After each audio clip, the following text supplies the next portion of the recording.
Hello everyone. So this is Dr. Ramesh Gomasa, Assistant Professor in the Department of Civil Engineering at SR University, Warangal. So in this lecture, we'll discuss about food chain, food web, and ecological pyramids. So what is food chain? So what is the general definition of food chain?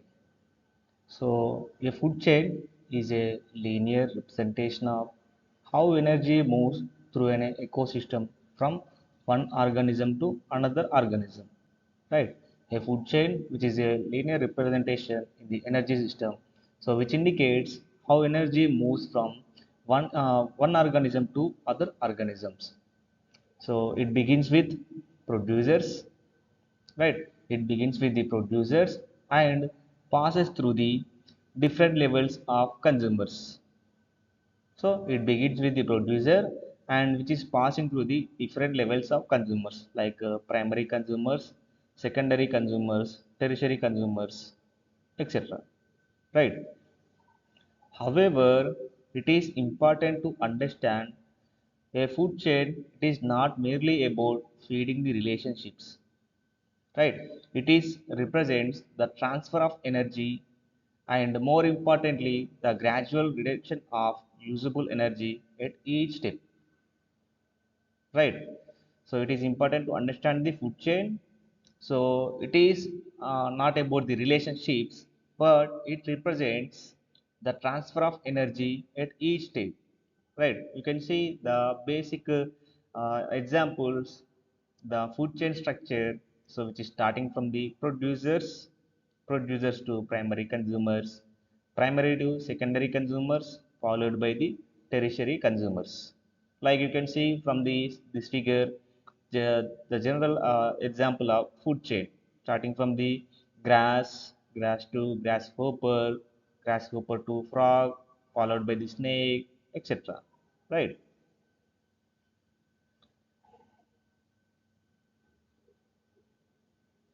And next one is related to the example that we discussed in the with the help of this flow chart, like grass, which is a producer, primary producer for the food, and the grasshopper, which depends on the producers, like which is a primary consumer, which depends on the producers, and frog, which is the secondary consumers, which again depends on the primary consumer, followed by the snake, which is a tertiary consumer, which depends on the secondary consumer, and last one is top predators, so which depends upon the tertiary consumers, so which is a chain process in the ecosystem, right? Which is a chain process in the ecosystem.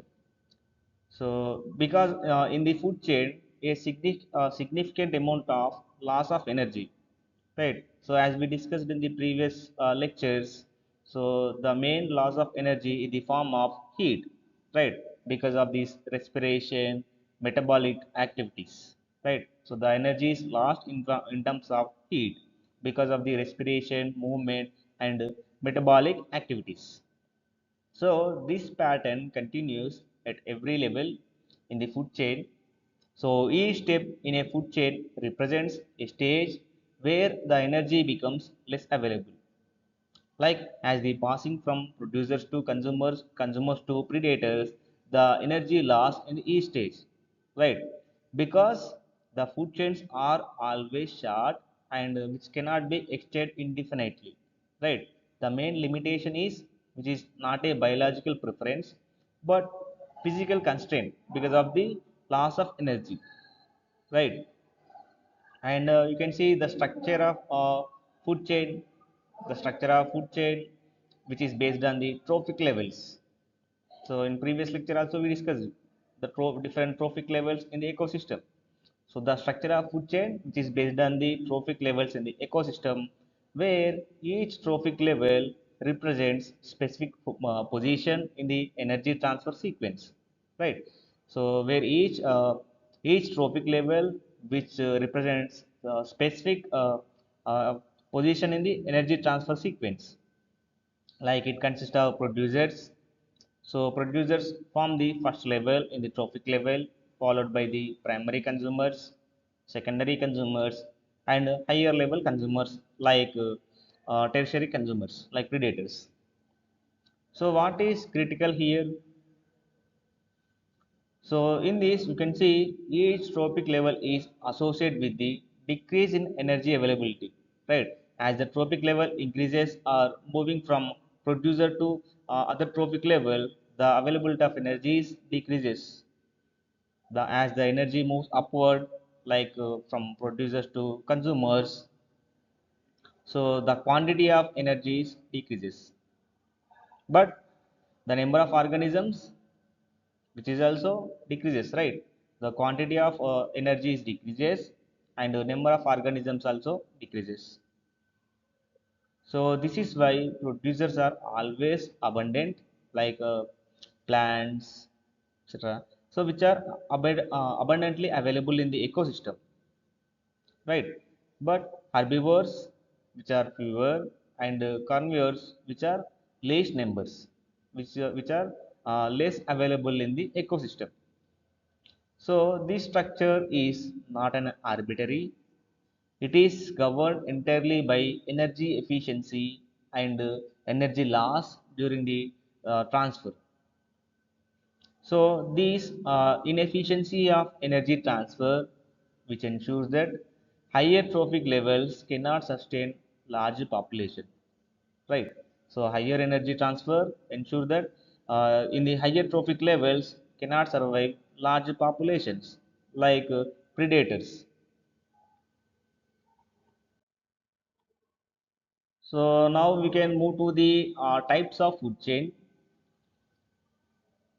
So food chains are broadly classified into two types. Food chains are broadly categorized into two types.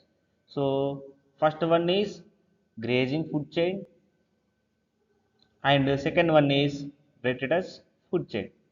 So food chains are classified into two types. One is grazing food chain and the second one is detritus food chain. So these food chains based on how energy enter into the system, right? So this classification is based on how energy enter into the ecosystem, right? You can see grazing food chain. So in this, the energy originated from the living organisms like green plants. So grazing food chain. So the energy originated from green plants. So these plants captures solar energy and which serves as primary energy source for herbivores, right? So this grazing food chain, which is nothing but which is originated from living green plants.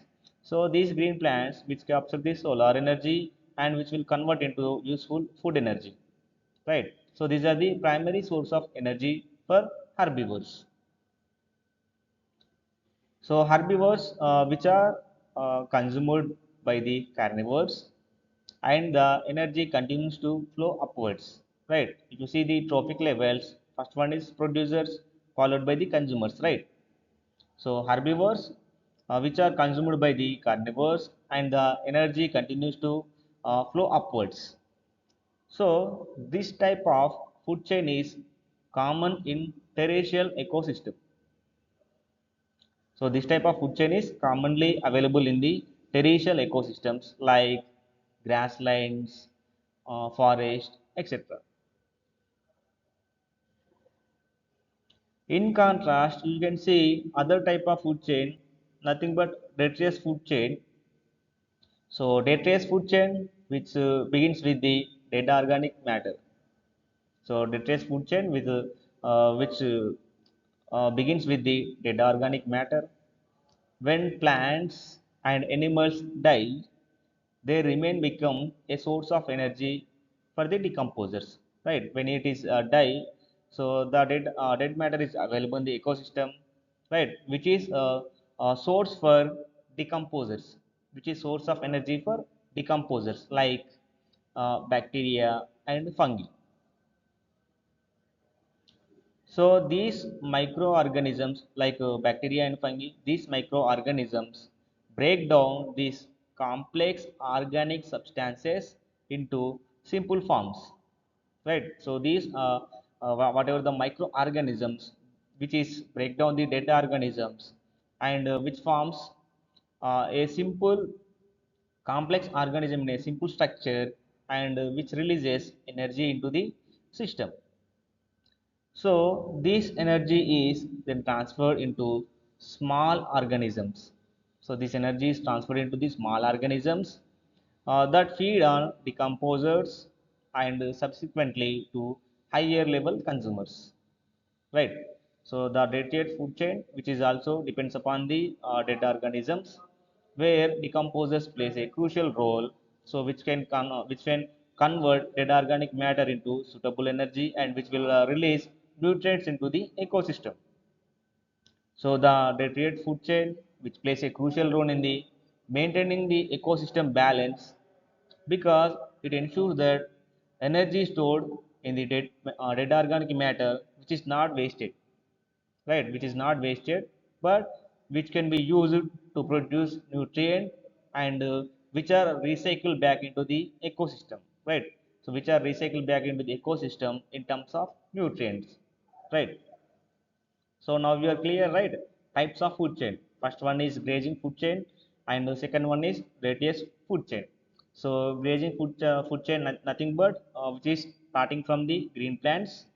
So the energy flow you can see plants to herbivores, herbivores to carnivores. Like example, you can see grass, which depends on the grass, grass to deer, deer to tiger. And coming to the detritus food chain, we start with the dead organic matter, like in this decomposers plays a crucial role like bacteria and fungi. So the you can see example, so the dead leaves to the bacteria, bacteria to insects and birds, okay. Finally some nutrients which are released into the ecosystem. So in the previous slide we discussed about food chain and little focusing on its importance in terms of ecological system, right? Now, can you understand what are the limitations of food chain? What are the limitations of food chain?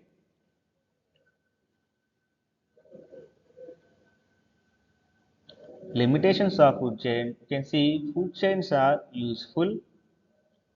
Food chains are useful for understanding basic energy flow. Okay, food chains are useful for understanding basic flow of energy, and they are highly simplified representations because which is too simple in terms of representation and which not accurately reflects real ecosystem interactions, right? So which is not accurately reflects real ecosystem interactions. In reality you can see organisms which do not rely on single source of food. So organisms which are not relying on single source of food, but most of species you can see most of species consumes multiple types of organisms. Most of species consumes multiple like variety types of organisms, and they may be also be for prey for multiple predators, right? So they consume from multiple types of organism and they also prey for multiple predators. Why? Can you think why? Because energy flow in the ecosystem does not following single linear pathway, like it is not a unidirectional pathway. So in previous slides also, in the previous lecture also we discussed it. So the energy flow is unidirectional and which is not recycled, right? So because of this, energy flow in the ecosystem, which is a unidirectional single pathway, so which is not recycled. So if it is follows multiple interconnected pathways, so there is different in the food chain, right? The food chain is different. So a food chain fails to capture this complexity. Like if the food chain is multiple interconnected pathways, so it fails to capture the complexity and therefore it cannot represent true and dynamics of an ecosystem, right? So it is not able to capture true and true dynamics of ecosystem, so which is one of the limitations of the food chain. And another limitation is that food chains do not account for environmental variations. Okay, food chains which is not account for environmental variations like seasonal changes, opportunities, feeding behavior, etc. Right? So which are not account for environmental variations. As a result, they are primarily conceptual tools. Okay, so because of these, which are primarily conceptual tools rather than realistic models. Okay, these are only conceptual tools. Okay, these are the limitations of food chain. So first one, it is a too simple representation of ecosystem structure, and which is linear, which follows a linear pathway, like unidirectional pathway in the ecosystem, and which is not recycled, and which does not account for multiple feeding relationships within the ecosystem. Okay, so based on these, which are primarily conceptual tools.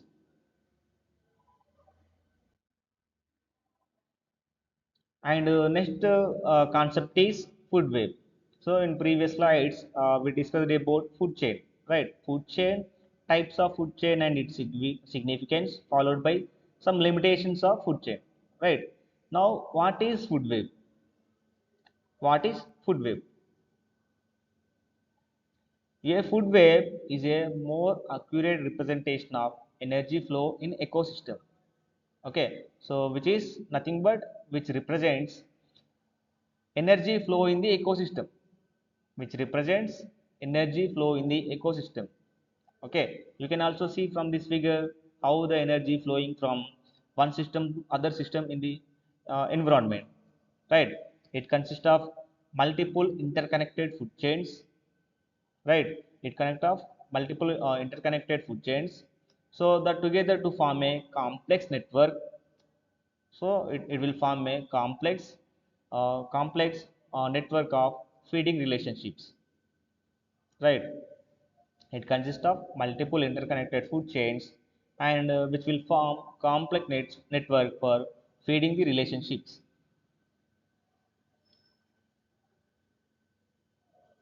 In a food web, a single organism may occupy different positions, right? So in a food web, a single organisms may occupy different positions, which depends upon the feeding habits, which depends upon the feeding habits. For example, a bird may act as a primary consumer when it eats seeds, as a secondary consumer when it eats insects. Okay, example, you can take bird, so which act as a primary consumer when it eats seeds, and which is also act as a secondary consumer when it eats insects. Okay, similarly, predators, you can see there are multiple predators, multiple prey species, and prey organisms may be consumed by the several predators. Okay, similarly, predators may be multiple prey species and prey organisms which may be consumed by several predators. Okay, so this interconnected structure allows energy to flow through the multiple pathways. Okay, this interconnected structure, like the food web, which allows energy to flow through the multiple pathways. So as a result, the energy which will pass to the multiple pathways, so the ecosystem becomes more flexible and adaptable. Okay, compared to the food chain, food web is allows for multiple pathways, so the ecosystem becomes more flexible and adaptable. So if one pathway is disrupted, energy can still flow through the alternative pathways, right? So this is the main advantage of food web. So if the pathway is disrupted, still the energy flow through the ecosystem by using different pathways like alternative pathways, right? So you can see the structure of food web from this figure. So multiple food chains which are interconnected, and organisms have multiple food sources, and energy flows through the multiple pathways. Like example, you can see grass to rabbit, rabbit to fox, and similarly grass to insect, insect to frog, and frog to snake. Similarly, rabbit to eagle. So there is multiple source of food in the ecosystem. So now coming to the importance of food web. So the complexity of food web which provides stability to the ecosystem, because sources of food is more. So unlike food chain, where the removal of organism which can break the entire sequence, right? But in the food web, so a food web can withstand such disturbances because there is alternative food source. Like the food web structure is more complex compared to the food chain. Okay, so there is availability of food source at any process at any stage. So this redundancy ensures that organisms are not completely dependent on single food source, right? Organisms which are not completely dependent on single food source, it allows to ecosystem to recover from environmental changes like the loss of species or fluctuations in the populations, right? Therefore the food webs which continues to ecological balance by disturbing the energy across multiple pathways and reducing the vulnerability to disruptions. Okay, so this is the main importance of food web. So the availability of food sources is multiple pathways in the ecosystem, which is more realistic compared to the food chain, and which also provides stability of ecosystem, and which provide alternative source to the food, and which prevents the complete collapse in the ecosystem. And you can see the comparison of food chain and food web. So which is food chain is nothing but which is a linear system, so which unidirectional one, and which is not recycled, right? So which is a simple structure, and which is a linear, and which is not stable one, right? But you can see in the food web, so which is a complex structure, and which is the complex network which is interconnected with different organism in the ecosystem. So the stability of this food web is more as compared to the food chain, right?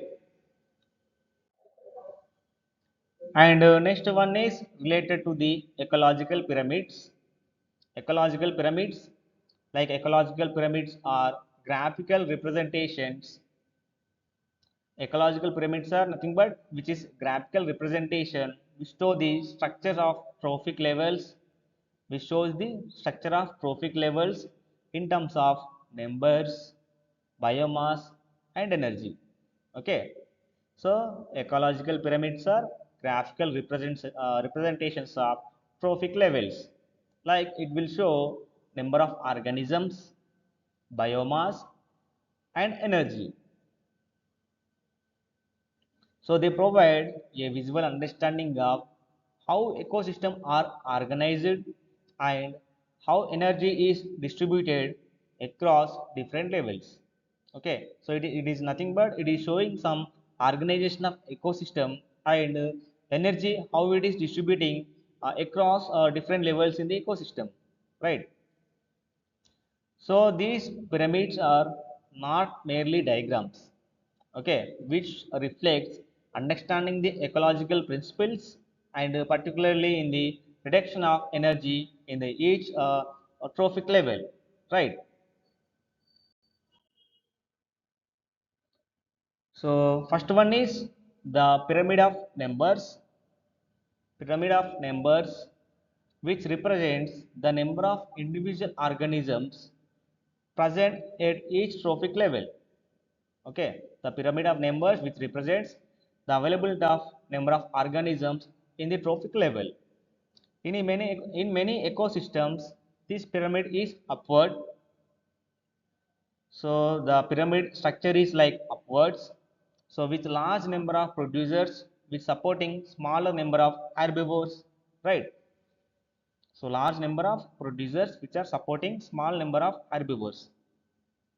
So the producers which are more at the base and herbivores which are less numbers, and carnivores which are very small numbers in the ecosystem, right? However, this is not always the same case. In certain ecosystems, like you can see tree-based ecosystem, a single large producers like tree which can support large number of herbivores like insects.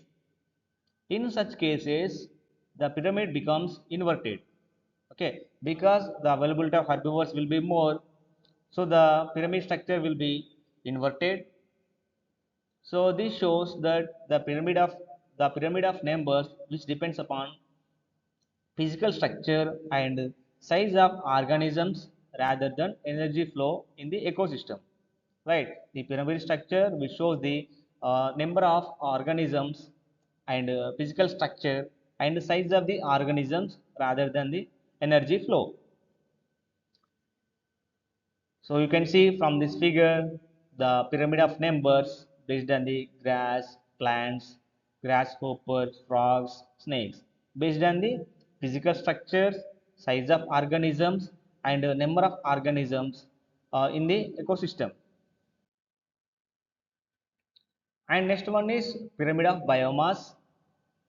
So the pyramid of biomass which represents the total mass of living organism at each trophic level. Okay, which represents total mass of living organism in the trophic level. Example, you can see in terrestrial ecosystem, this pyramid is usually upward because the total biomass of producers which is greater than consumers, right? The total biomass of producer which is higher compared to the consumers. However, in aquatic system, like you can see in aquatic ecosystem, the pyramid of biomass can be inverted. Right. Now we can see from this figure the pyramid structure is upward, but some like aquatic ecosystem, the pyramid of biomass can be inverted because the primary consumers like phytoplankton, which is having very high rate of reproduction, okay, which is having high rate of reproduction, but a small standing biomass. Okay, so they are consumed rapidly by zooplankton, which may have larger biomass at any given time. So biomass does not always directly reflect the energy availability, but it is influenced by the production rates and turnovers in the ecosystem. Okay, so you can see the pyramids of biomass which represents and shows the total mass of living organisms. Like from example you can see, so the total quantity of shrubs and plants, and followed by the deers and insects, followed by the foxes and owls. Okay, so the pyramid of biomass, one key point is which is different for aquatic ecosystem, like the structure is completely different. Okay, and next one is pyramid of energy. So pyramid of energy which shows flow of energy in the each trophic level, flow of energy in the each trophic level. So this is most accurate. Okay, this structure is more accurate and reliable. Okay, this structure is more accurate and reliable because it directly reflects the principle of energy transfer. It directly reflects principle of energy transfer. So unlike other pyramids like the energy pyramid which is always upward. Okay, so this is because energy decreases at each trophic level due to losses in the form of heat and metabolic activities. Okay, so which which the energy decreases at each trophic level in the form of heat and metabolic activities. Since energy cannot be recycled, as we know, higher trophic levels always less energy available, right? At higher trophic levels from producers to tertiary consumers, the energy availability will be less. But this pyramid, you can clearly understand that the inefficiency of energy transfer, and which explains why ecosystem having limited trophic levels. Okay, so the energy decreases at each trophic level, and which follows the 10% energy law, and which cannot be recycled. Okay, so with the pyramid structure which is always upright, so which is more reliable model. Okay, pyramid of energy is more reliable model compared to other models. So comparison, so you can see based on the numbers, biomass and energy, ecological pyramids are graphical representations to show the relations between the different trophic levels in the ecosystem, right? So by using this we can understand distribution of organisms, biomass and energy flow within the food chains, right? And pyramid of numbers, the pyramid of numbers which represents number of individual organisms which are present in the trophic levels of the food chain. And next one is pyramid of biomass. Pyramid of biomass which represents total mass or living organisms at each trophic level. Okay, so based on the numbers, biomass, energy, you can see, so in terms of inversion of the structure, so the pyramid of number and biomass which is having higher chance of inversion of uh, structure. But here in the case of energy, there is no changes of inversion in the structure, and which represents actual and renewable energy flow in the ecosystem as compared to other types of models. You can see other types of models like number of pyramid of numbers and biomass pyramids. Okay, so the energy flow pyramid which shows more reliable model compared to other models. Okay, so the significance of ecological pyramid models, which shows that the energy distribution in the ecosystem, and which explains the ecosystem structure, so that we can easily understand the efficiency, and we can also predict the population trends. So this is the summary of the lecture. So food chain, so which is nothing but linear transfer, so which is nothing but linear transfer of the energy. But food web, you can see, so which is interconnected system, so the availability of food source is more and multiple aspect as compared to the food chain. And ecological pyramids, you can see graphical representation of source, and energy pyramid which is always shows upright, right? So which is a more reliable model. So thank you.